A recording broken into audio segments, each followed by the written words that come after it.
اعوذ باللہ من الشیطان الرجیم بسم اللہ الرحمن الرحیم واتخذ قوم موسى من بعده من حليهم عجلا جسدا له خوار ألم يروا أنه لا يكلمهم ولا يهديهم سبيلا اتخذوه وكانوا ظالمين ولما سقط في أيديهم ورأوا أنهم قد ضلوا قالوا لئن لم يرحمنا ربنا ويغفر لنا لنكونن من الخاسرين ولما رجع موسى إلى قومه غضبان أسفا قال بئس ما خلفتموني من بعدي أعجلتم أمر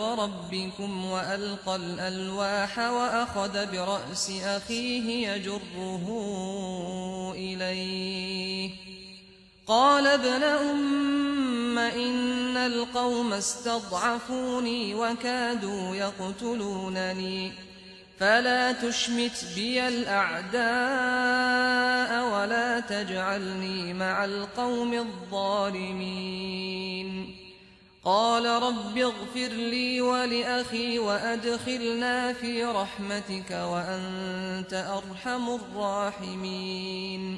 موسیٰ خدا کے حضور میں تھا کہ اس کی قوم نے اس کے پیچھے اپنے زیوروں سے ایک بچڑا بنا لیا، ایک دھڑ جس سے بیل کی سی آواز نکلتی تھی۔ کیا انہوں نے دیکھا نہیں کہ وہ نہ ان سے بولتا ہے نہ ان کو کوئی راستہ دکھا سکتا ہے؟ اس کے باوجود انہوں نے اسے معبود ٹھہرایا اور وہ سخت ظالم تھے۔ پھر جب ان کا کیا ان کے آگے آ گیا کہ پچھتائیں اور انہوں نے دیکھا کہ گمراہ ہو گئے ہیں تو کہنے لگے کہ اگر ہمارے پروردگار نے ہم پر رحم نہ فرمایا اور ہماری غلطی معاف نہ کی تو ہم نامراد ہو کر رہ جائیں گے۔ اس کے بعد جب موسیٰ غصے اور رنج سے بھرا ہوا اپنی قوم کی طرف پلٹا تو آتے ہی کہا، تم نے میرے پیچھے میری بہت بری جانشینی کی ہے۔ کیا تم اپنے پروردگار کے حکم سے پہلے ہی جلدی کر بیٹھے؟ اس نے تختیاں پھینک دیں اور اپنے بھائی ہارون کا سر پکڑ کر اسے اپنی طرف کھینچنے لگا۔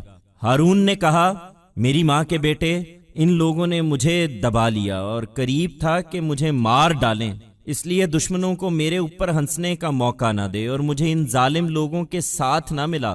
تب موسیٰ نے دعا کی، میرے رب تو مجھے اور میرے بھائی کو معاف کر دے اور ہمیں اپنی رحمت میں داخل فرما، تو سب رحم کرنے والوں سے بڑھ کر رحم کرنے والا ہے۔ While Moses was still in the presence of God, his people behind him carved out a calf from jewelry, a body from which a sound similar to that of a calf would come.